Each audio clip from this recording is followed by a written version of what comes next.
Hi everyone. Hold on, I'll just pull up my PowerPoint.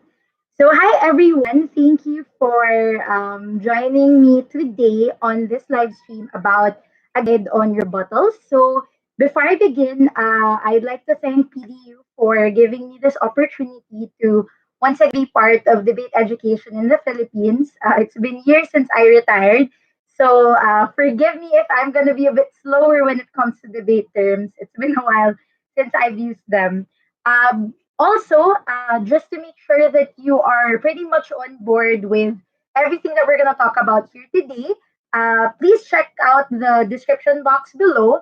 You will find there the link to the presentation I made. It's a guide to rebuttals, and that's exactly the material that I will be discussing today.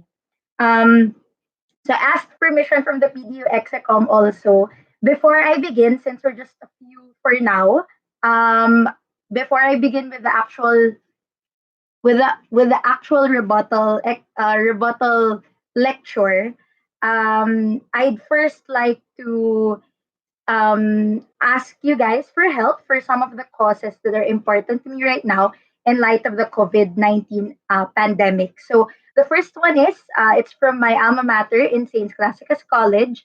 It's called Project COV-AID. So it's a donation drive for the community near Saint Co, which is Santissima Trinidad. So it's a community that's quite sentimental to me because I spent a lot of my Saturdays in high school participating in a tutorial program there. So for sure, some of the children that I've tutored there probably now in high school or probably now going to college. Um, so I so it's quite important for me that right now I hope that the issue is that given the current pandemic, I hope that they're doing well. And part of the efforts of Saintsco is to provide um, whatever help that they can provide. So right now they are raising money. They're halfway through, and I hope that you can further help us in raising the money needed to help support the families of Santissima Trinidad. So also the other cause that I wanted to also invite you guys to participate on is also a cause for the frontliners in Hospital ng Maynila. So currently, DLSU is offering help for these frontliners by offering them shelter so that if they are frontliners that are currently living quite far from that hospital, they can stay in DLSU. But of course, we need as much resources as we can to help support the needs of these frontliners. So you can also help donate to that particular cause. Any help will do in kind or in cash as well, just to help support this cause. I'm sure you're also helping in whatever fundraising activities that you may be involved in. I hope you're safe wherever you are. If you're interested to help any of the causes I just talked about, you can just check out the handles for Facebook that I put down below, and that's where you'll find the details about these causes. Um, Okay, without further ado, let's begin our guide to rebuttals. So, before everything, I'd like to remind you guys to take everything with a grain of salt. So, obviously, I I retired from debate 2 years ago, from competitive debate 2 years ago. But this particular set of slides or this particular lecture is something that I've built up through a decade of debating. I started debating actually in 2008. Yeah, I'm that old. But I started in high school, to be fair. And so this particular exercise on rebuttals or this particular lecture on rebuttals is all about what I've learned, accumulated learning in the past couple of years. And I do hope that this can be a starting point for you guys when it comes to how you can further improve your skills in rebutting. Another thing I want to say is that this particular set of slides or this particular lecture is geared towards competitive debating. So if you are part of a debate society or if you are part of your school's debate team, not necessarily a debate club or an organization, these rebuttal types are usually for persuading an audience or persuading an adjudicator. So it's a performative type of debate. This is not to say that you cannot use these tips when you're engaging in online debates about especially now in the state of our politics. But there are some aspects probably that are geared more towards helping you win debates in a varsity round. Okay, so without further ado, let's go to the next slide. So I'll talk about three things today before we move on to the Q&A, because I think rebuttals are all about the particular experience that you have.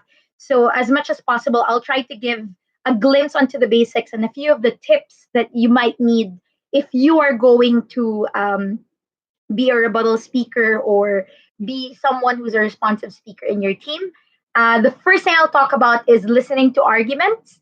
Second is different responses, and also uh, that's the second one. The third one is going into the actual rebuttals.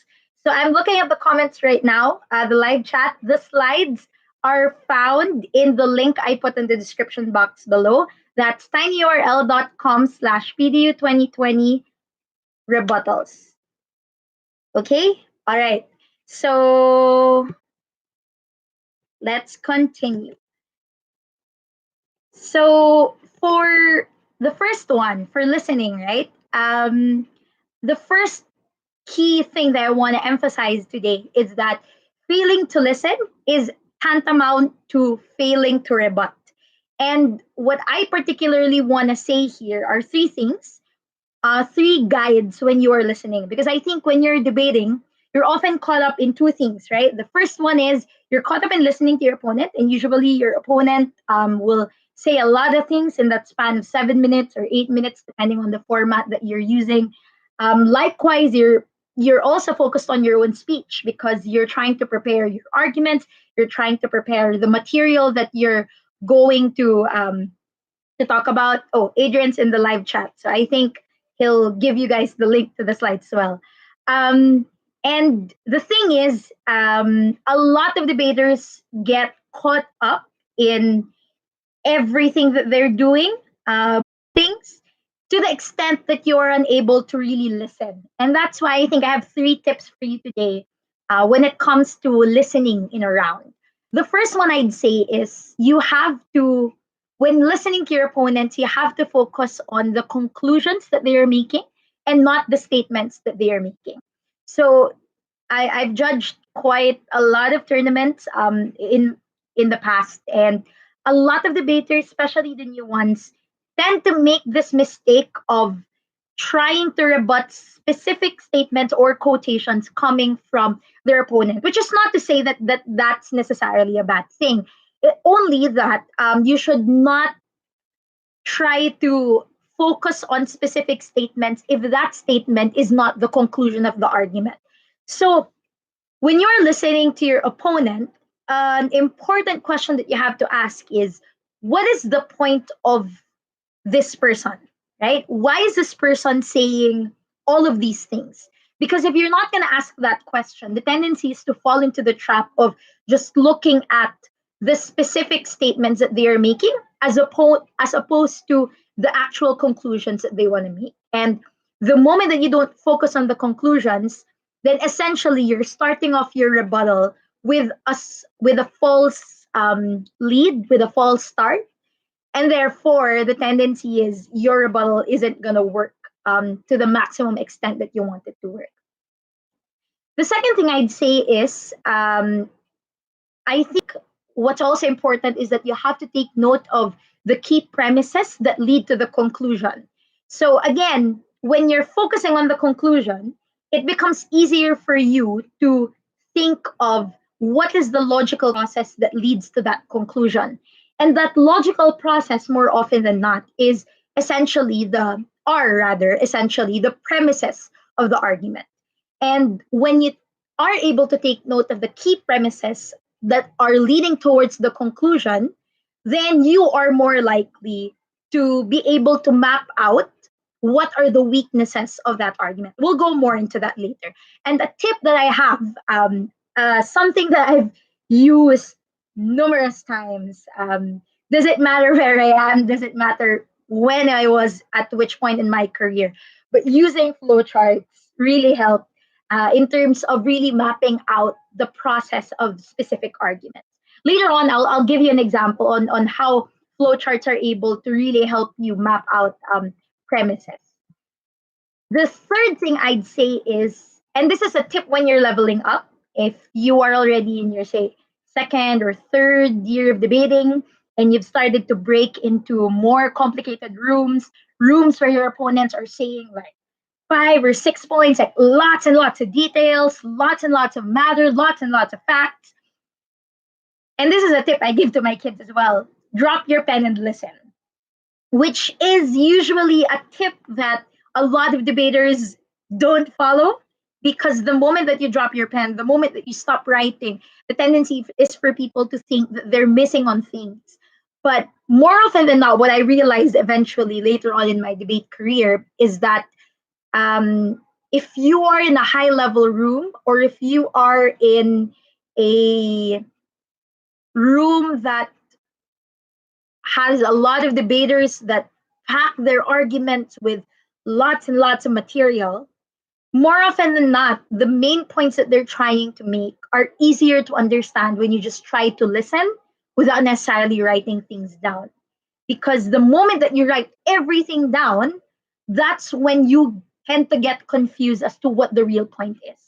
So I guess when you're leveling up and you are in a room that's quite confusing because there are a lot of things that are being talked about, I think that a valuable tip is to drop your pen and listen first. Try to try to grasp what the conclusion of your opponent is, and then that's the time that when you're able to get the conclusion, that's when you write it down, and that's when you are able to really think of a more thorough rebuttal for it. Okay. Now, in the next slide, I provided an example of a flow chart that I made with regards to an argument that I built previously. And this is an example. So the motion is, this house believes that religions should embrace commodification of its symbols. I'll read to you the word for word of the argument that I made. And then later on, as you will see in the slide, I translated it into a flowchart that essentially captures the main premises of the argument, despite all the details. So I'll read it out for you guys. So, this house believes that religion should embrace a commodification of its symbols. And my argument is that the commodification of religious symbols allows religions to reach out mainstream society. It is imperative for religions not only to hold on to the truth that they believe in, they must also inspire to communicate it to the rest of society beyond its mainstay and loyal followers. The reason is that truth is universal and appeals to all types of people. This explains why religions send its faithful followers to roam the world and seek converts. But on a more important note, religions have often sacrificed a lot just so it can spread its truths, even if the trade offs are controversial, such as working with absolute monarchs and heavily critiqued politicians and bureaucrats in order to gain access to certain isolated spheres of influence. To embrace the commodification of religious symbols is just another way for religions to broadcast their truths, not immediately to make bystanders understand the depth of religious experience. To commodify a religious symbol is simply to keep them aware that a religion exists, to complement wider evangelization campaign, and that it is a part of society.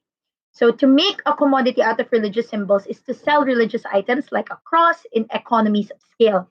They will come in various designs and even adapt to contemporary fashion. The man on the street will likely encounter them whether he buys them or not. It is because the world runs on a system where commodities constitute a huge portion of life. Through commodification, crosses and statues of saints will be further exposed because they are brought beyond the walls of churches and temples. Thus, we say that commodification of religious symbols is an effective and strategic tool for religions to reach out to the majority of society. For a religious symbol to be commoditized is to let it play along the rules of mainstream society and enable it to be among its activities. So that's quite a long paragraph of the argument. But essentially, if you listen to it, it can be summarized into this flowchart. So these are essentially the premises and the end conclusion of my argument. So my first premise was that religions have an interest to communicate their religion to non-believers. And my second premise was that commodification is a way for religions to broadcast their truths to a lot of people. And therefore, my end conclusion is that commodification is an effective and strategic tool for religions to reach out to mainstream society. So if you notice, right, when I was speaking a while ago, there were a lot of details. I used a lot of words. I put in some explanations of certain things. But if you pack them all together, essentially, this flowchart is everything I said. And when you're rebutting, sure, the details are important. But what's more important is to figure out what the underpinning logic is so that you can rebut that underpinning logic. And likewise, the argument will not stand. Okay? So if you have further questions, we can answer that later on at the end of this lecture. So now, let's go specifically to rebuttal. So what is a rebuttal? At its core and at its essence, a rebuttal is essentially a refutation or a contradiction. In the next slide, it says here that the goal of a rebuttal is to disprove the likelihood or the applicability of an argument.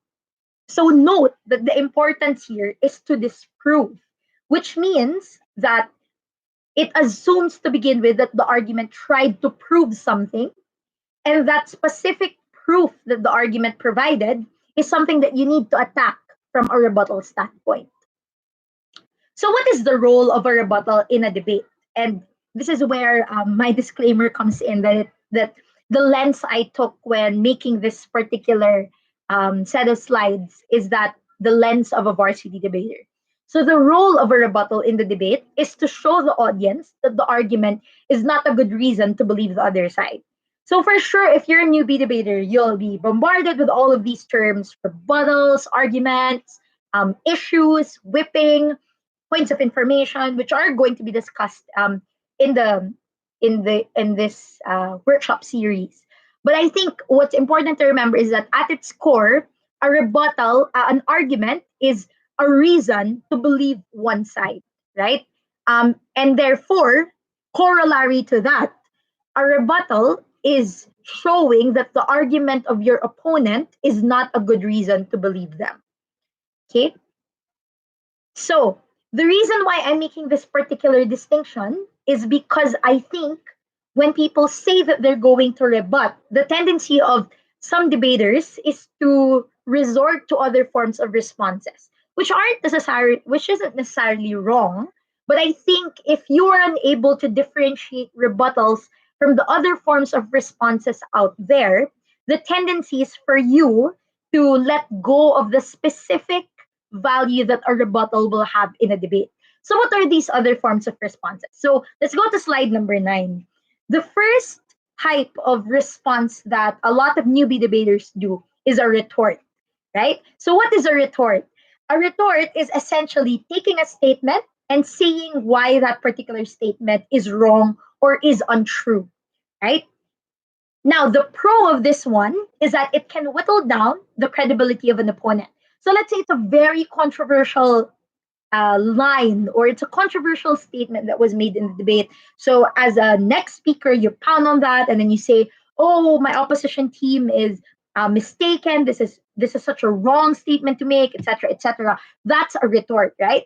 The con, however, is that a retort does nothing to disprove the actual argument because again, the focus of the retort is the statement. The focus of the retort is a particular quotation that you got from your opponent's speech. So a good example of this would be, let's say that the motion is this house would, this house believes, sorry, this house would abolish gender divisions in sports sports competitions. Meaning you won't have a women's volleyball and a men's volleyball. It's just volleyball. Your team can be comprised of whichever sex. And let's say your opponent, who wants to keep the categories, creates an argument along the lines of we need to keep the categories because men and women have different capabilities. And then their premise is that men and women are different biologically, and probably at some point in the speech, they mistakenly say that women tend to be weaker in certain sports. A retort, and this is quite common in gender debates such as that, a retort can be along the lines of saying, my opponent is so sexist that at one point they said in their speech that women are weaker than men in certain sporting categories. And you pound on that and then you say, oh, it's wrong, it's wrong. But the thing is, that wasn't the point of the argument. The point of the argument was not to say that women are weaker than men in certain categories. The point of the argument was to say that men and women had certain differences that necessitated different categorizations for them. So, given that example, what the retort does is that it whittles down the credibility of your opponent because, sure, some judges may be led to believe, oh, the opposition's making quite sexist arguments. But looking in closer, right? Making a retort against that specific statement does not necessarily rebut the idea that men and women are different, such that they need different categories in sports competitions. And that's why retorts can be valuable in certain debates, but it's not the most potent form of response out there. Another common form of response that a lot of people do, and I've seen even top debaters do this, is to use counter arguments in replacement of rebuttals, right? Now, what is counter arguing? Essentially, when you counter argue, what you're doing is you take your opponent's argument, then you give another argument that goes against it. Usually, you'll hear a lot of speakers say, "Oh, my," in the course of their rebuttals. So our opponent said argument A. Later on, in my argument B, I will show you why that's untrue. That's usually a verbal indicator that the line of attack that specific speaker is going for is a counter argument line of attack as opposed to directly responding. Now, the pro of that is that it casts a shadow of doubt on the argument because if you're going to give a counter argument, what you're essentially doing is you're providing an alternate reality to believe in. So if there is an alternate reality to believe in, that means that there is a likelihood that the original argument, is untrue. But that's also its con because a counter argument only provides an alternative reality to believe in. So in the end, you're leaving it up to the judge to decide which argument is more believable over the other. So again, instead of rebuttals doing their specific job of disproving arguments on their own, regardless of arguments that you've made, launching counter arguments, uh, for me, is a type of response that is less potent, I'd say, than rebuttals. It's good to to combine them in the sense that you're rebutting at the same time there is a counter argument that you're providing, but to only counter argue without a rebuttal essentially renders you vulnerable to your adjudicator because you're leaving it up to the judge to make the final call on which argument was better argued, as opposed to utilizing a rebuttal to disprove the argument and then presenting a counter argument that can be individually credited rather, um, instead of just the rebuttal.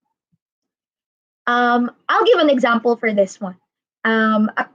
For the argument that I gave as an example a while ago, the one about religion commodifying themselves, um, a counter argument that could be a response here is to say that in rebuttal that it's not true because what commodification will really do is cause a misunderstanding of the religion. What I want you to note here specifically is that there are two alternate realities that were given out. In the argument originally, the end point was that commodification will make the religion more accessible to mainstream society. But if you're just gonna counter argue and use this response, essentially you're providing a counter reality, which is to say that it will cause a misunderstanding of the religion. But just because it can cause a misunderstanding of the religion does not mean that it will not necessarily reach mainstream society. So, as a whole, what I'm trying to say here is ideally, if you use this particular response and couple it with an actual rebuttal, what you will essentially have is a stronger line of response as opposed to just launching the counter argument and letting your adjudicator do all the thinking and do all the deciding as to which argument will they value more. Okay. So again, now that we've mapped out what um, what a rebuttal is not, let's go back to what a rebuttal is. So at its heart, a rebuttal is pointing out how the premises will not lead to the conclusion that the other side wanted to make. Okay. So in slide number 13, I've begun to lay down the steps of the kind of thinking that you should do when you're trying to prepare a rebuttal. Now, a caveat I want to make here is that what I try to do in these set of slides is to mechanize the process of thinking a rebuttal. Because in reality, the more that you're debating, the longer that you are in varsity debating, this particular mechanical process will become more fluid in your mind. And therefore, it becomes secondary nature. Like at the snap of a finger, you can think of a rebuttal. But if you're a starting out debater, what I would suggest is to try to discipline yourself and go through the mechanical process of thinking of your rebuttal. And these are the steps that I went through um, in the process of trying to develop an instinct in terms of rebutting. So the first one is you have to pick your target. Um, as I said a while ago, all arguments can be mapped out in a flowchart. But if you're going to further expand that flowchart, all arguments will follow this particular flow or this logic. Uh, I know it seems daunting for people who hate their math or for people who hate their X, but that was such a poorly executed joke. But I think what the point I want to make here is that essentially all arguments follow this line of logic. So x sub 1, x sub 2 essentially are the premises. So when you add premises together, you lead to conclusion y, and conclusion y should lead to the motion. So going back to the example I gave a while ago, right? This house believes that religions should commodify themselves. The first premise was that religions have an interest to reach out to mainstream society. The second premise was that commodification will help in reaching out mainstream society. And therefore, conclusion why, it is a strategic tool that religions should use. Therefore, it ties back to the motion. Therefore, religions should commodify themselves, right? So essentially, all arguments are supposed to be like that. And you will know, this is a tip, I guess, for those who are also argumentative speakers. Um, if you cannot map out your argument this way, there's something wrong with your argument. So all arguments are supposed to be easy to tie back to the motion. All arguments logically should go back to the stance of your team. And therefore, when I am trying to rebut, usually what I'm trying to do when I'm listening is I try to map out this logic in my head. When I'm listening to someone, I think of, okay, what are their main premises? What is their end conclusion? How does that tie back to the motion? The moment that you have mapped out this particular line of logic from your opponent, you have to figure out which premises you think are flawed. Now, there are two types of premises. The first one is some premises are just factual, like um, a premise can be that the executive branch of government is in charge of implementing the law.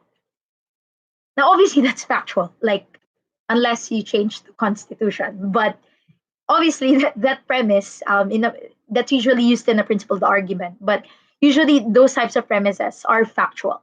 So if a premise is factual, there really is no point trying to rebut that. But there can never be an argument whose premises rather are all facts. Sooner or later in that line of logic, there is some speculation to be made in there. And those are the types of premises that you must be in the lookout for. So those premises will most likely have a flaw. And once you are able to map out which premises are the ones that are likely to be flawed, figure out which of those premises are the priority. So, for example, in the motion I gave a while ago, in the argument I gave a while ago, there's another way, sure, to summarize that argument and try to expand it with multiple premises, with more extrapolation of the specific details that I gave in that argument. But as a rebuttal speaker, now that I'm taking the rebuttal hat and trying to just focus on what the main premises are, the flowchart that I made a while ago is essentially the main premises of the argument. And therefore, if I want to be strategic in terms of my line of attack, and if I want to make sure that my rebuttal is something that will be lethal enough to really disprove the argument at its core and at its finest, then those are the premises that I really want to target instead of the other supporting details. So now that you have the main premises, now this is a basic type of framework that you can adopt. Not sure if this is something that's familiar to other people also. Um, but these are tests that I personally developed. I wouldn't say that I'm the only one who thought of these things. Obviously, probably there is another person out there who thinks the same way as me, probably. But personally, for me, these are the questions that I've built into my instinct to think of whether or not an argument is correct or not. So when I get a particular premise, so now that I've mapped out the logic and I now have the set of premises that lead to the conclusion, the next thing that you have to think about, this is now in slide 14, is you have to run some tests. You have to go through the premises and then think of whether or not they will fit these particular questions. So the first question is it logical? So if the answer is no, then you already have an angle for rebuttal. The next question you want to ask is it realistic? If the answer is no, then that's another line of rebuttal. Is it relevant? If the answer is no, then that's another line of rebuttal that you have. So the reason why I like these tests and the reason why I love these tests is because this is the main reason why I'm able to come up with multi multi-pronged rebuttals. If you've heard other debaters, or if you're old enough to have seen me debate, you'll notice that sometimes debaters say, okay, this is the argument, I'm going to rebut it in four ways. And then they have four lines of rebuttals. The reason why they're able to do that is because probably they've subjected the argument to their own tests. And it's not really hard to make rebuttals as long as you've already mapped out the premises. Because assuming all the premises will not pass all of the tests, imagine how many levels of rebuttal you can make. Because if, let's say, an argument has two premises, right? Two main premises. And then let's say you're just going to use two tests, logic and realism. That's already two times two, then that's already four lines of rebuttal. And then obviously you want to run the relevance test also. Then that's a fifth level of response. And I think more or less, if you practice, you have the instinct already to really not take any arguments on face value and really try to attack them point per point, then it's easier for you to really come up with multiple lines of rebuttals if you have tests like these. So we'll go through them one by one. I'll also give you an example of how to execute these the test given the argument that I already used as a sample a while ago. So the first test is the logic test. So the question is it logical? So this particular test asks the question, is this argument logically sound? And what I mean by an argument being logically sound is that all the premises must true. But as I said a while ago, there is no argument in the world wherein all the premises are factual. And later on, I'll discuss that more extensively when we go to the final notes. So in this particular test, what you need to do is you need to show a flaw in the logic, either by showing that there are missing premises or showing that the premises don't lead to the conclusion, so they're not conclusive, or you point out that the premises are wrong to begin with. So if an argument, let's say, is x sub 1 plus, I really don't know how to read that, but x sub 1 plus x sub 2 leads to conclusion y. Obviously, if x sub 2 isn't true, then under government's or your opponent's line of logic, conclusion y cannot be true as well. That's like basic logic. So when you are running this particular test, your goal is to try to reduce the number of premises that can be logically acceptable. Because if you are able to lessen the premises that are logically acceptable, then the strategic value of that is that you're able to lessen the believability of the argument. Now, if you're able to, question all of the premises, then that's essentially what I call a home run. What you did at that point in time is essentially you went in for the kill, because if all the premises are gone, then there's no way that the argument can be believable. In the next slide, you'll find an example that I gave of a rough rebuttal following this particular test. So the premise that I wanted to target was the first premise, the premise that religions have an interest to communicate their religion to non-believers, right? So the rough rebuttal here, following the logic test, is for me to say that the argument as a whole assumes that the primary religious interest is evangelization, which is essentially the premise that I'm trying to attack here. And this is where I go into the attack, right? I say that the premise is false because religions are more interested in staying true to the meaning of their faith.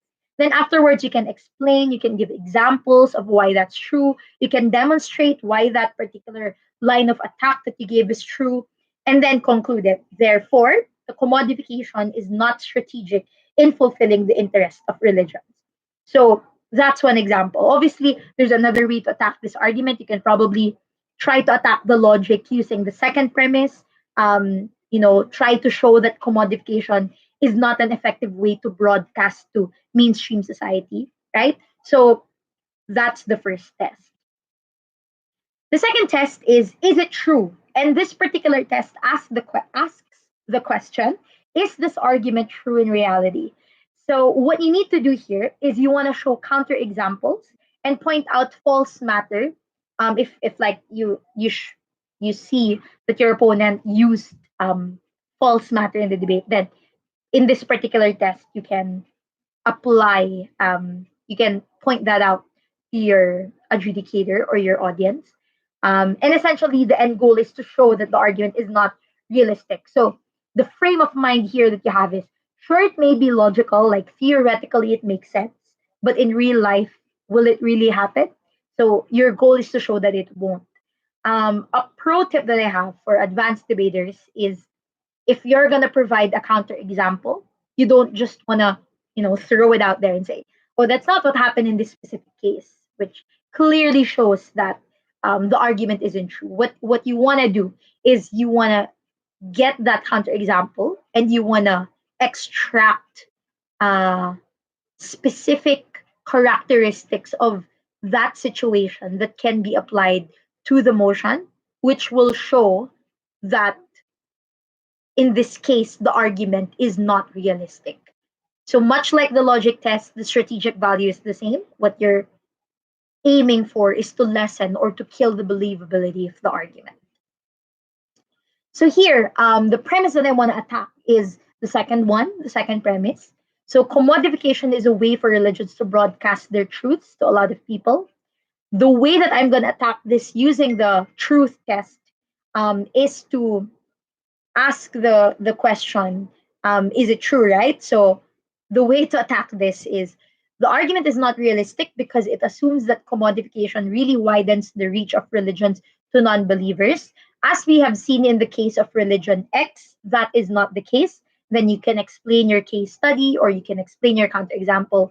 Therefore, commodification is not effective in evangelization. I didn't already put specific details here. You can insert any religion here. Um, but again, the point I want to make here is if you're already an advanced debater, it's not enough to just say a counterexample. The next level is to show that that situation of your counterexample is the same, if not the same, very, very similar to the case of the motion. Okay? Slide number 19. The third question is it relevant? So in this particular case, you want to ask the question, even if it is true. So here you're now assuming that everything your opponent said is true. Even if it is true, is it the most important consideration in the debate?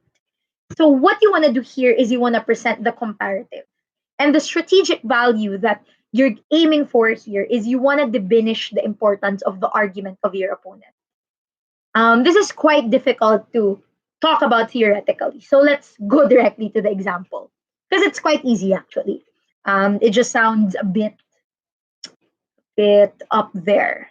So notice that in this particular slide, I did not highlight any premise because when you're asking the question of relevance, you're not targeting specific premises anymore. What you're trying to question is the entirety of the argument already. And therefore, in this case, right, look at the rough rebuttal. Even if this argument is true, reaching out to mainstream society is a less important benefit than ensuring the continuity of religious traditions. So notice that the relevance test tries to put the argument in the greater scheme of the debate, and it's trying to attack the importance of that argument in the greater scheme of the debate. So now, what you want to do is you want to compare the not compare the comparative, but you want to compare two values in the debate already and show that one value is more important than the other.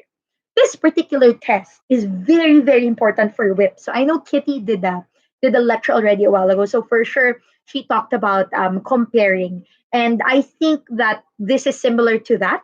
But the thing is, the relevance test isn't something that only WIPs should do. I think the strongest teams, especially in Asians season, the best teams are the ones who are able to immediately question the relevance of their opponent's argument early on in the debate, because the earlier you do the cleanup of the debate, the earlier that it is clearer for the judge what values are important. And that essentially creates a clearer path to victory for your team. Okay, so essentially that's the mindset of rebutting. When you hear an argument, what you want to do is you want to think about what the premises are, map out what the main premises are, and then subject all of these premises and the entire argument through these three tests. So that's the mindset that you should have. The next one is I want to talk about how you should execute a rebuttal, because the tendency is when you're rebutting, the tendency is for a lot of people to be really, really messy when they rebut. And it's understandable. It's the part of your speech that you make on the fly. It's the part of your speech that you literally finish at the end of the speech before you. And therefore, it's totally acceptable that sometimes a lot of people have a flawed execution of it. And if you're getting the comment from your adjudicators that your rebuttal is a bit messy or your rebuttal is a bit confusing, or the kinder way to say it in a tournament is you need more structure in your rebuttals, then I think this can be a basic framework that you can follow. So the first step for a successful execution of your rebuttal, and this one's in slide 21. The first one is provide a recap. So This isn't a hard rule. But if you want to treat me like a coach or whatever, then probably try to discipline yourself with this one. The recap should, as much as possible, just be one sentence. The reason is because more often than not, when you're trying to summarize an argument and you go beyond one sentence, the tendency is to just re-argue altogether. And that is flawed for three reasons. The first one is you're creating a greater likelihood for confusion for your adjudicator. Um, Second, the reason why that's flawed also is because if you have multiple sentences when you're recapping, you yourself can get lost in the recap. Um, and that will be confusing not only for the judge but for you as well. And the third reason is you're wasting your time.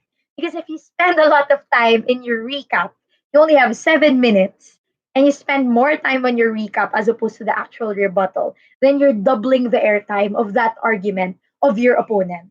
And if you're getting the comment that you need more time management, then definitely where you can cut the fat from your debate is from your recaps of your rebuttals.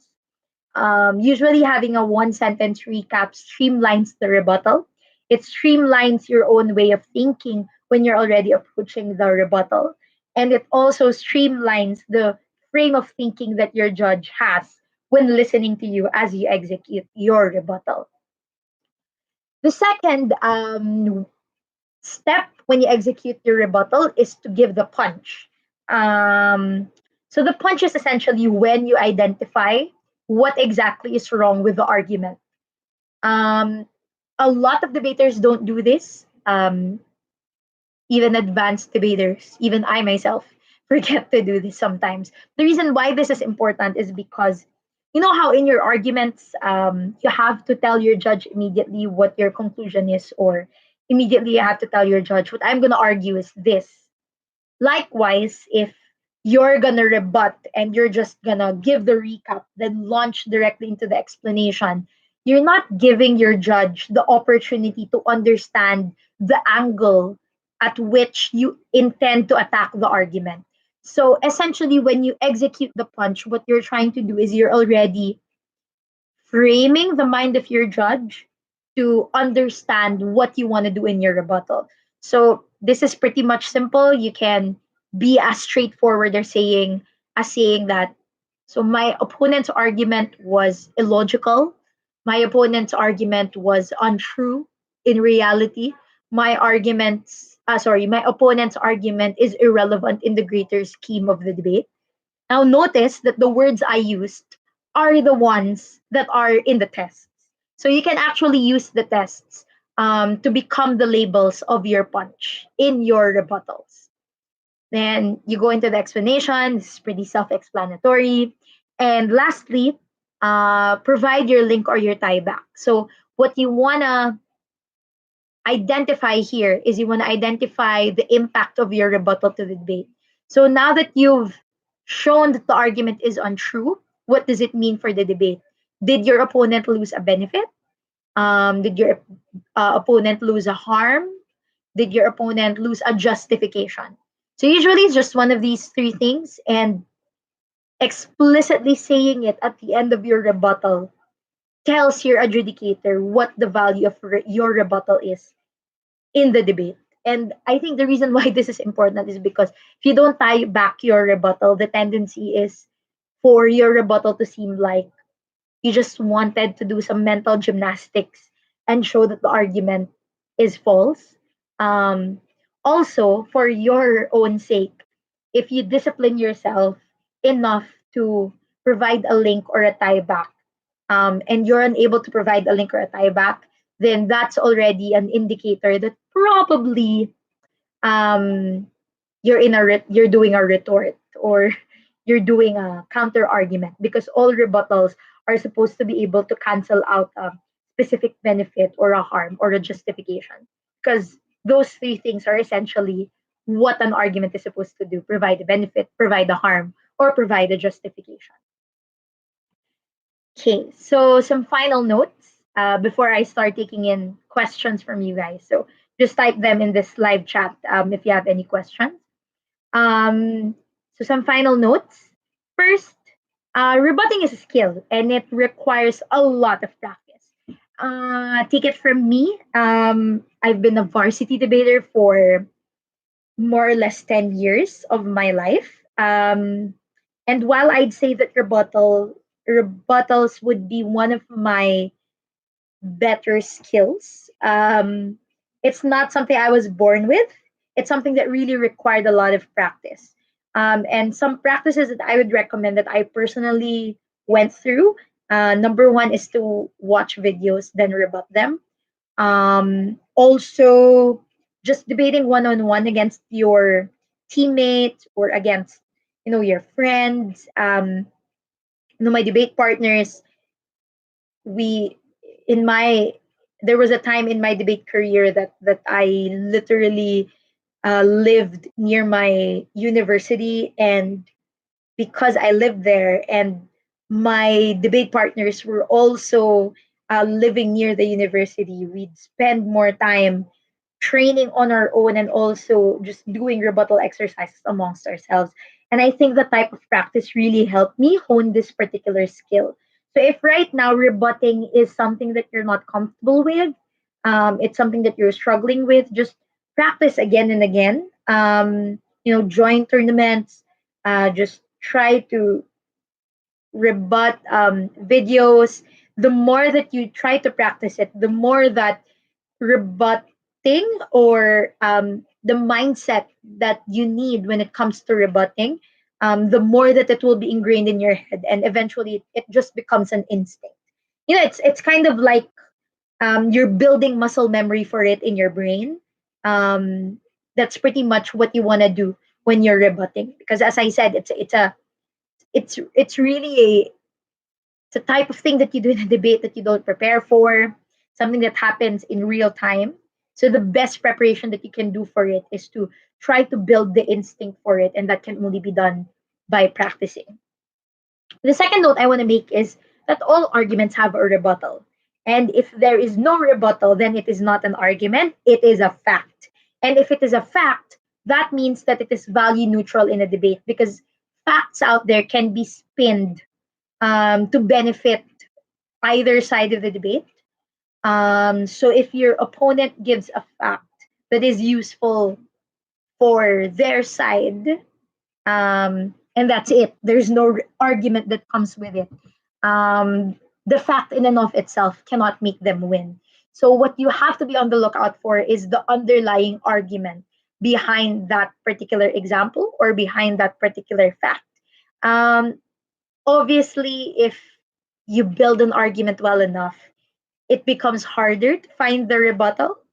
And that's why you'll hear a lot of debaters spend a lot of time trying to build their arguments, trying to beef up the premises with as many facts as they can to make it seem that the argument or the premise is very, very likely. But at the end of the day, all arguments are essentially crystal balls of the future. If you say that, let's say that the motion is this house would legalize prostitution, and the argument is that it can reduce the unemployment rate. Um, in the end, no one in the debate is sure if it will really reduce the unemployment rate. But essentially, when you're trying to argue, what you're trying to do is you're trying to crystal ball a benefit. You're trying to predict the benefit, and you're trying to make it seem more likely by packing it with premises that make it seem true or that make it seem realistic. But at the end of the day, it's still an illusion. So, given that all arguments definitely have a rebuttal, sometimes it's just harder to find the rebuttal, but just because it's difficult to find does not mean it doesn't exist. Okay. The last thing I'd say is that structure matters. As I said a while ago, rebuttals are the most real time type of skill that you will need in a debate. And that's why I think, compared to everything else, structure is all the more necessary when you're rebutting, not only for your own, not only for your judge's understanding, but for your own peace of mind as you're rebutting, for your own ability to still track what you're saying. So structure really matters. Okay, so that's essentially it from me. If you have any questions, now's the time to try to say them or to post them here, and I'll be answering them. Um, okay, are there any questions? Okay, among the rebuttal, so this one's from Roniel. Among the rebuttal tests that you've mentioned, which do you think creates the most damage on your opponent's argument or case? Um, I won't say that there's one test that is more lethal than everything else. I think what does the most damage on the opponent's argument or case is just launching all the tests altogether. But if I had to choose one, um, I think it would be the relevance test and the logic test. I think so. I don't think it's the most damage, but I think the one that will do the least damage would be the realistic one. Because if your line of approach is to just talk about counter examples or to provide as much examples or as many facts as you can, then obviously what the debate ends up being is a debate about who has the most examples. But the logic test essentially tries to dilute the argument by really going to its core and trying to destroy the core of the argument, which are essentially the premises. And also the relevance test would do lethal damage on your opponent's argument, because at the end of the day, even if the argument is true, if it has no value, if it has no meaning in the debate, um, then it's essentially what we call a sitting duck argument. It's just there. It's not gonna propel the case of your opponent. It's not going to damage your case either. So being able to prove that an argument is irrelevant would also be equally lethal.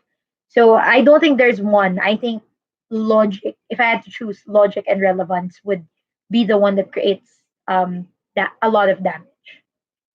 Okay, so thanks for the question, Roniel. Any more questions?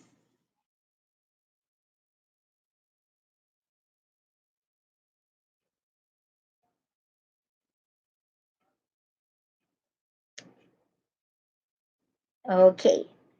Any more questions?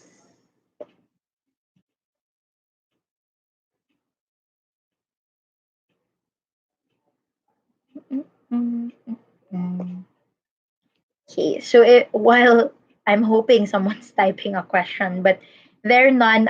Again, if you are looking for causes to donate to help communities in light of the COVID-19 pandemic, there are two communities that I want to highlight also. The first one is Project COV-AID, which aims to help the families of Santissima Trinidad. So it's a project by my alma mater, St. Scholastica's College. So I put in the description below the handle on Facebook. It's at Tanggapan ng Kalinga. So if you want to donate, you'll find the details, bank details there. You can just online transfer your donations. And also, if you want to help the frontliners of Hospital ng Maynila, you can also donate to Atlas Alien Mission at DLSU. So you'll also find the link, the Facebook handle in the description box below. So this particular project, on the other hand, aims to provide shelter for the frontliners of Hospital ng Maynila who may be living away from their families. So we don't really want them to have to travel all the way home, and that's why this particular initiative aims to raise resources enough for them. So their shelter, obviously, that comes with their food, and their clothing and also their transportation. So you can also donate to that particular cause. You'll find both of the FB handles down below. So Drixter also asked the question, how do you figure out which argument should be prioritized in terms of rebutting? So this one's a really, really good question. I think the first one is I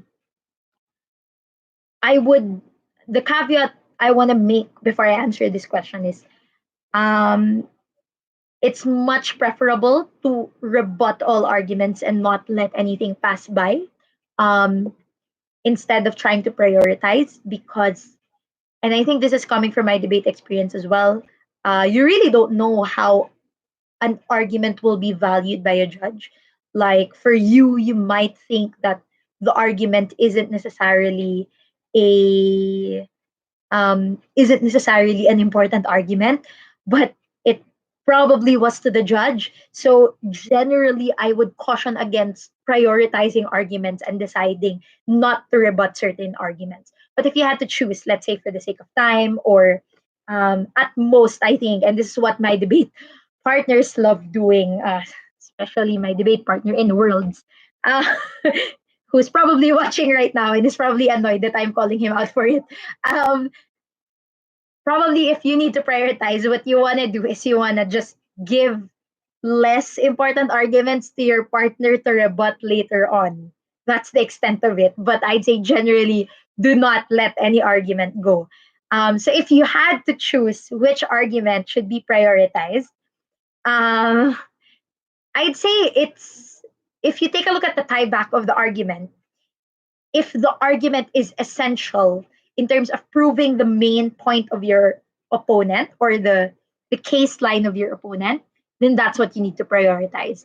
Usually you'll hear it in their goal. So let's say in the motion, this house would legalize abortion, and then the government team said, the government team said, our goal in government bench is to empower women's right to choice.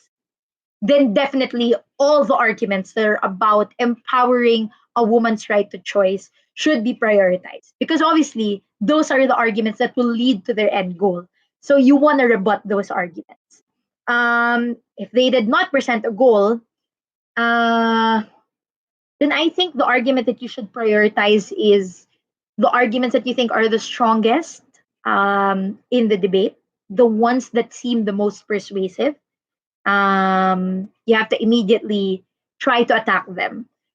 Strategically, the reason for that is because the earlier you attack them, the more that you're giving the opportunity for your opponent to build it up immediately, so that your partners likewise can still continue rebutting. Because the danger is if you rebut it in the end, and then they rebuild it also in the end, and they get the last say, like the best form of the argument um, arrives because uh, you presented the intuitive rebuttal only towards the end of the debate already. Then then then essentially that is a dangerous thing to do if you want to win the debate. So generally people like to keep their rebuttals towards the end, but I think um, no, you should prioritize the intuitive rebuttals immediately in the beginning, so that the argument can immediately develop, and your rebuttals can immediately develop. And note that if your rebuttals are also developing, it makes it harder for your opponent to defend their argument. So in terms of what should be prioritized in terms of rebutting, definitely the strongest arguments should be rebutted first. Okay. So hope that answers your question, Drixer. If you have further clarification, just type down below. Marmalady is asking, thank you for the compliment. Is preempting a form of rebuttal? How do you do both, preempt and rebut? Preempting, I wouldn't say isn't, I would, it depends on how you look at it actually, but I'd say preempting isn't a form of rebuttal. Um, Preempting is something that you insert into the argument because you're already anticipating a rebuttal, right? So it's not essentially, ah, it's clear to me. I'd say that it's not a rebuttal, but rather a preemption is a premise that you add into an argument so that it becomes more bulletproof against rebuttals that you're already anticipating. So how you do a rebuttal, you can you see it now here. Um, a preemption, the way that you do it is, if you're in an AP team, in an Asians team, right? Um, Usually when you're building the argument, it's impossible that you have absolutely no idea how your opponent will attack that argument. So if you already can think of a rebuttal to your if you can already think of a rebuttal to your argument, then what you want to do is you want to add a premise, or I think Ina discussed yesterday as well, a model. You can either add a prompt to your model, or you can add a premise to your argument that will invalidate that line of rebuttal. Um, I can't think of I cannot think of a specific example for um, adding a preemption as a premise, but I can think of adding a preemption when it comes to adding a preemption to a model. So let's say that the motion is this house would legalize abortion. I don't know why I keep going back to that, but it's one of the most basic motions out there. Um, the Obviously, if you're gonna argue the right of choice, an opposition team will likely bring up the idea that if a woman is in extreme poverty, or if a woman is in extreme depression because she's under the pressure of potentially becoming a mom, uh, then uh, your right to choice is invalidated, and therefore government cannot use it as a justification. A way to preempt that is to put in the model, like, obviously, before a woman will go through the abortion, we're going to have a psychological test. Psychiatrists will ensure that the woman is of a sound mind, is capable of making a rational decision before going into the abortion. So essentially, that is a preemption, because what you're trying to do is you're limiting the ability of opposition's attack to be lethal against your case. That's an example of a preemption in the model. Offhand, I'm not able to think of a preemption in terms of an argument. But if I'm going to use that, then it can be added to the it can be added also as a premise in the argument when you start arguing that um, we want to protect the right of choice. And in this case, given that all the women that are going to have an abortion will go through a psychologist, psychiatrist, will make sure that they're of a sound mind, then definitely there is no reason for us to take away the right of choice. So adding that premise essentially preempts the ability of your opponent to just give a rebuttal that these people are incapable of making a choice. What I want to note though there is that even if you preempt, you're not really removing the ability of your opponent to rebut, because as I said, all arguments will still have a rebuttal even if you put a preemption. But what a preemption does is that it makes it harder for your opponent to just rebut using a very, very intuitive intuitive line of analysis. Okay, so I hope that answers your question, Marmalady. Um, you Uduno or you do know me? Hashtag goals. Yung alin. But okay, thank you. But the question is, what can I or we do if our opponents just left us vague arguments, or just threw out statements that aren't really arguments, where the premises seem absent? Um, there's this quote my coaches used to tell, which is, make people pay for bad argumentation. So if there are vague arguments, and you're sure it's vague, like it's really vague, it's not just vague because you weren't listening, then chances are your judge also knows that it's a vague argument. So I'd say call the spade a spade and say that it was unclear. But there's also a principle in philosophy, which is the principle of generosity. Um, if the argument is vague, try to think of, I think this is where the drop your pen and listen comes in. Sometimes people are vague not because they're just vague, but probably they don't have a good command of the language. We have different levels of command of the English language. So some people just find it really difficult to argue because the processing time of trying to translate their train of thought, which is usually their train of thought is usually in their native language. Like me, oftentimes I still think in Filipino, and therefore when I speak, there is a bit of a lag because my brain is still translating my thought process, which is in Filipino, into English, which is now what I'm trying to the language I'm speaking in. So, and I think that was my experience in Worlds as well, um, with other teams who find it much more difficult to really speak in the English language, and therefore um, the premises seem absent, and the argument is vague. In which case, what I'd say is listen very carefully. Try to be generous with how you consider the argument. Usually, even if the statements are vague, at the very least, the conclusions will be there. So once you have the conclusions, um, then I'd say try to build the argument for them as well and then rebut. So usually what I do if I come across these types of teams is to say, no, Mr. Speaker, to be honest, the previous speaker was a bit confusing. But what I can deduce from that particular argument is this. And then I give a recap of what I was able to understand. And then I rebut. Presumably, what they're saying is this. Notice that what I did in that particular example is I hedged. I said, presumably, this is what they mean. Because I'm not sure. But what you're trying to do here is to be generous with the argument. And usually at that point in time, you'll see in the facial cue of your opponent if you were really generous to them.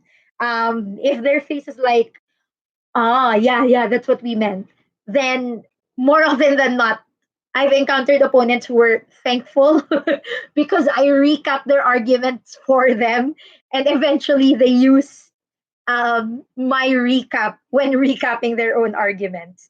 Uh, and then, but you'll also see in their faces if your explanation of their argument was wrong. So I guess what you can do is try to build the argument for them. Be generous, be kind, even if it's not Christmas.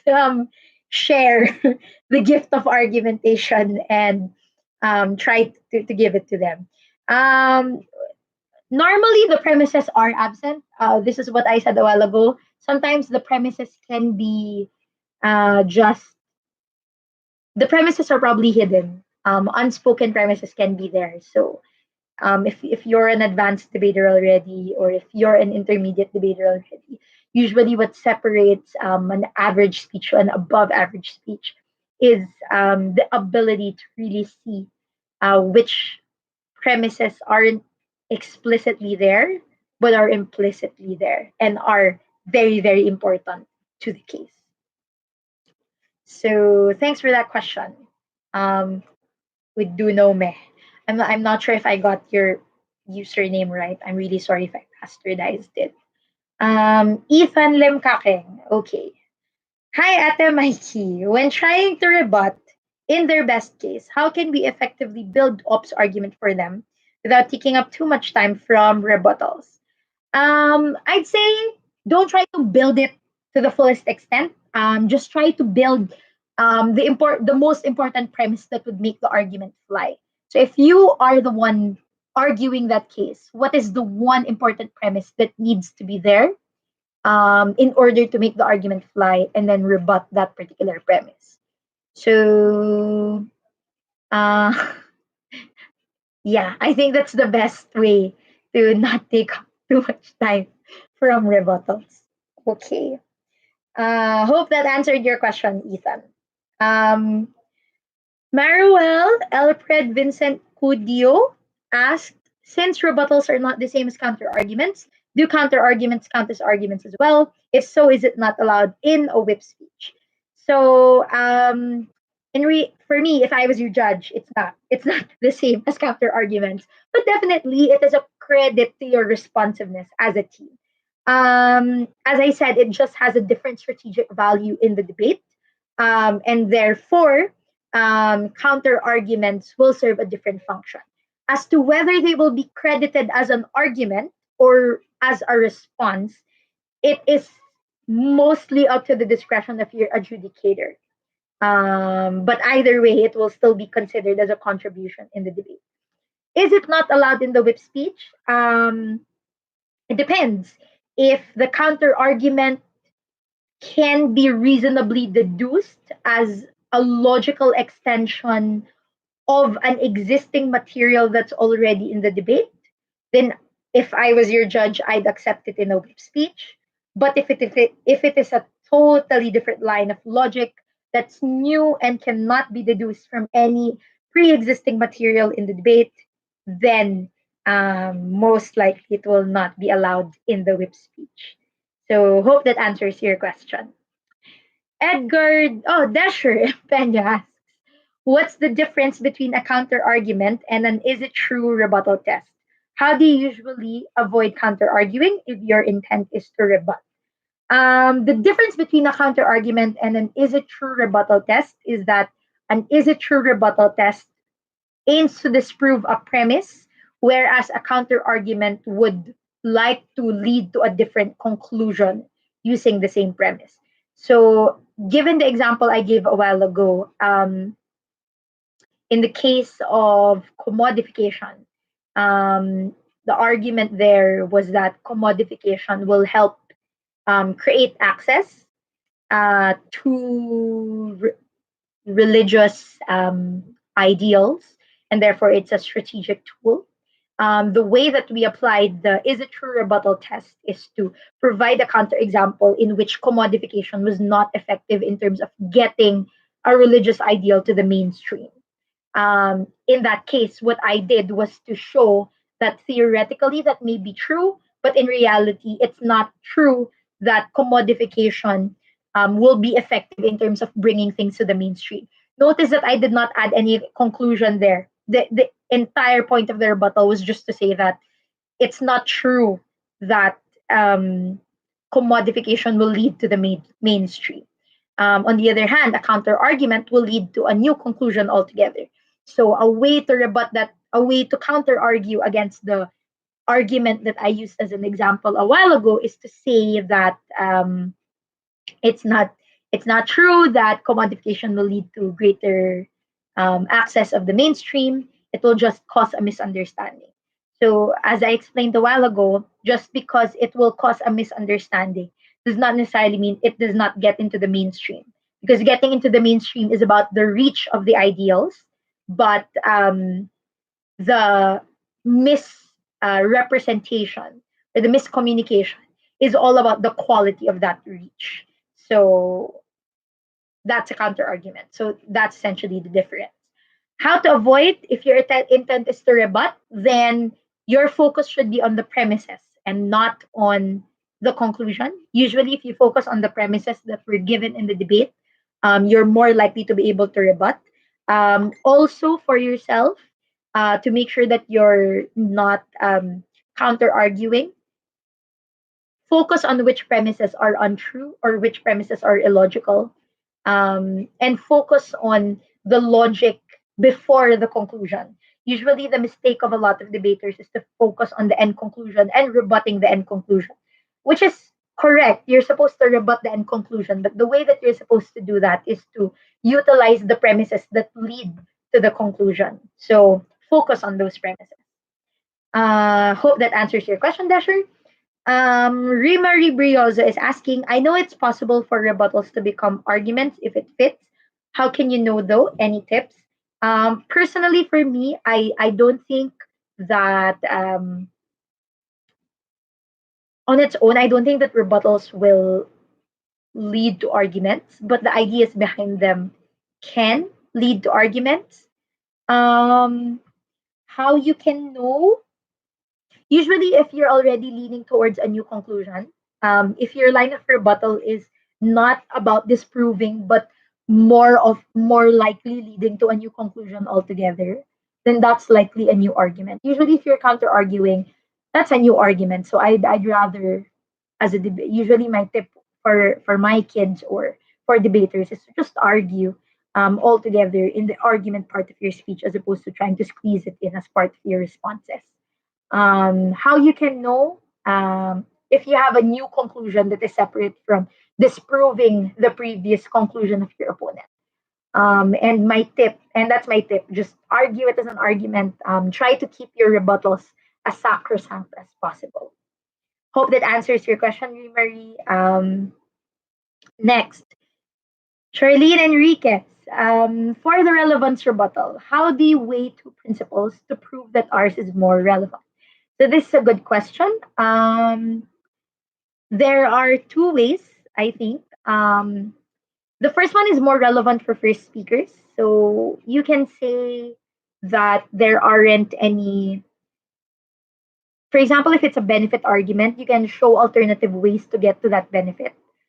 So you can say, okay, assuming this argument is true, assuming commodification will get us to reach the mainstream, this argument is irrelevant because there are numerous other ways for us to get to reach the mainstream anyway without commodifying. This is not mutually exclusive. So usually that's effective for first speakers because it's a very, very direct response. The other way is more relevant for second speakers, and I think it's borderline counter arguing already. And it is also very, very useful for whips.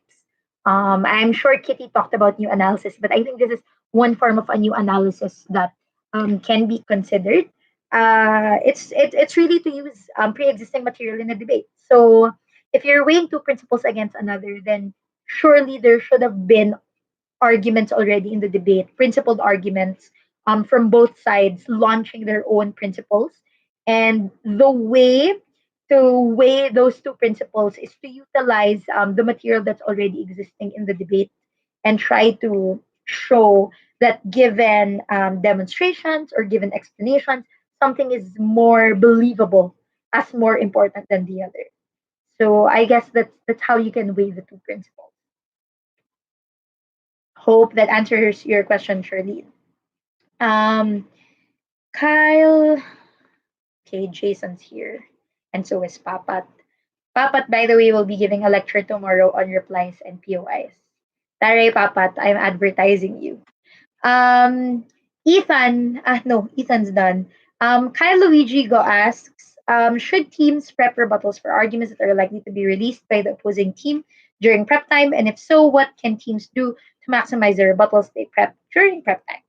It depends on your groove as a team. Generally, I don't like making rebuttals during prep. The reason is because I like to take arguments as they are in the debate. And the tendency is if you are prepping for rebuttals during prep, you might get lost trying to find the arguments that you expected from your opponent in the debate. So in case those arguments don't come up, then you're rendered I don't know, weaker or you know you're more confused essentially because you're trying to look for the arguments that you were expecting. So it's not a hard rule. I mean, do what works for you. Definitely, I know more advanced teams utilize prep time as well to think about what are the possible arguments, possible rebuttals that can be brought up by their opponents.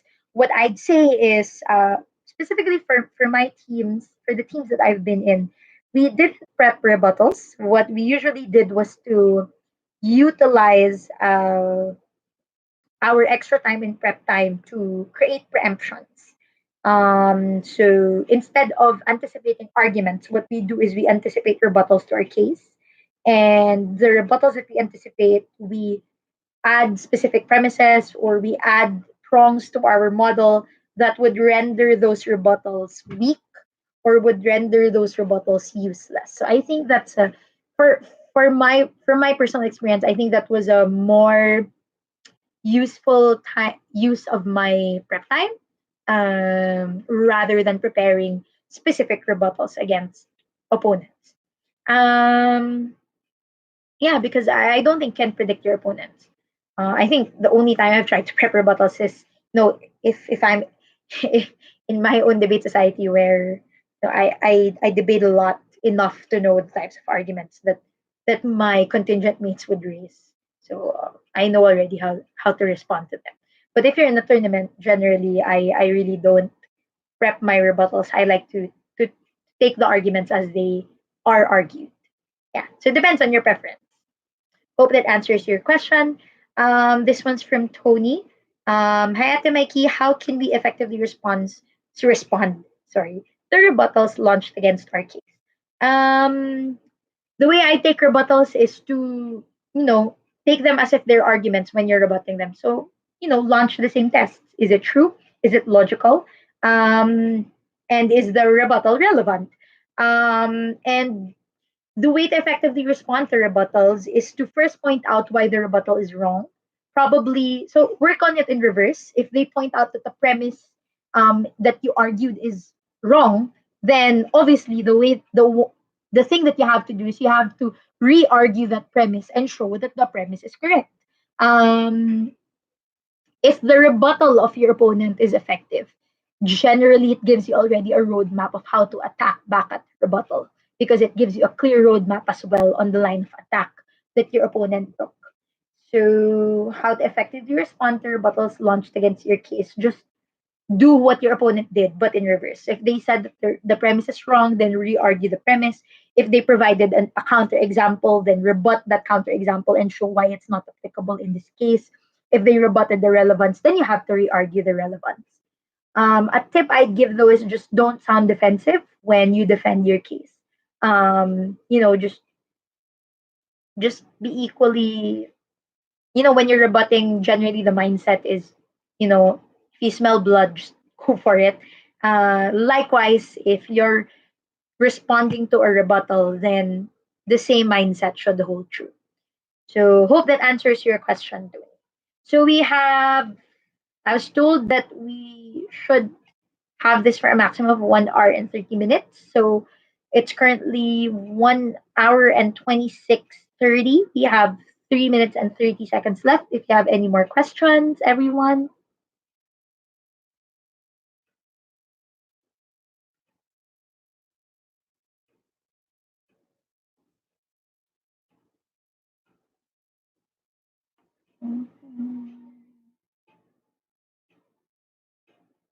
Are you guys sure you don't have questions?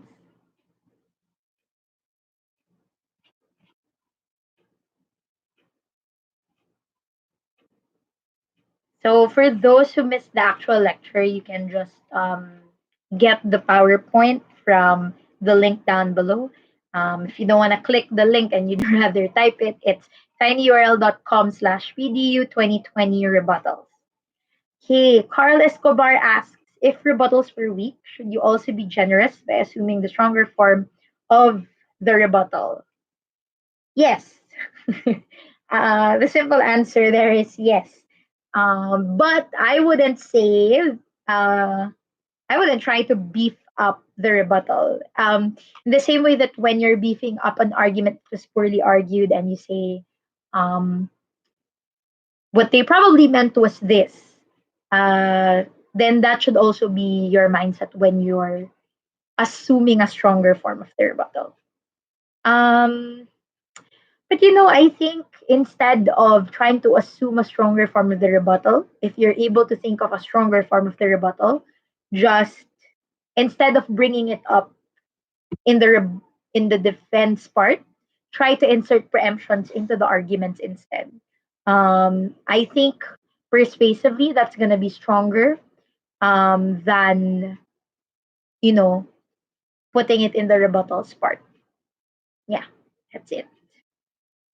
Okay, 1 minute and 30 seconds left.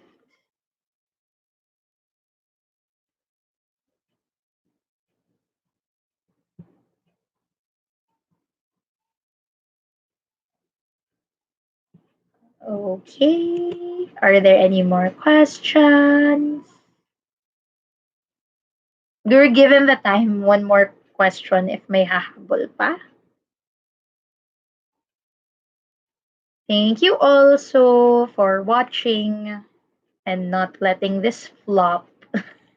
They've been so awkward if I was alone talking.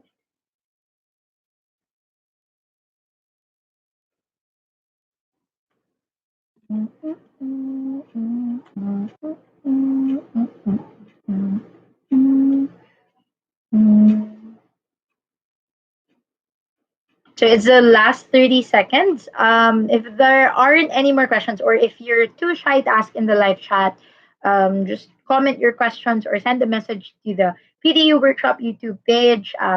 They'll likely forward the questions to us anyway, and I'll be happy to answer your questions. And just email you back if there is a need. Again, just before I end, if you are still looking for causes that you want to help, there is a community. There are some communities that I want to also share with you guys. The first one is Santissima Trinidad. So it's a barangay near my alma mater in Saint Scholastica's College. The families there are in need of financial support because their livelihood, something that they cannot access given the enhanced community quarantine. So if you can help them, if you can help donate to the fund that we're raising so that we can provide for all of these families, then you may do so. The details are found in the Facebook page of Tanggapan ng Kalinga. The Facebook handle is found in the description box. The other one that you can donate to is DLSU's project for the frontliners. So De La Salle University is opening up a shelter for our medical frontliners in Hospital ng Maynila. So currently, we're also raising funds for them in terms of resources that we would need to help support these frontliners. So if you are also interested in helping this particular cause, you can check out more information at the Lasallian Mission at DLSU. The Facebook handle is also down below. Also, if yeah, I guess that's it. You can also ask me if there are further questions you want to ask. You can also ask me on Twitter. My handle is at mkdevega. It's public anyway, so we'll be happy to answer your questions if you have any more questions. Okay, so thank you again to PDU for having me today, and thank you to everyone who tuned in. Goodbye.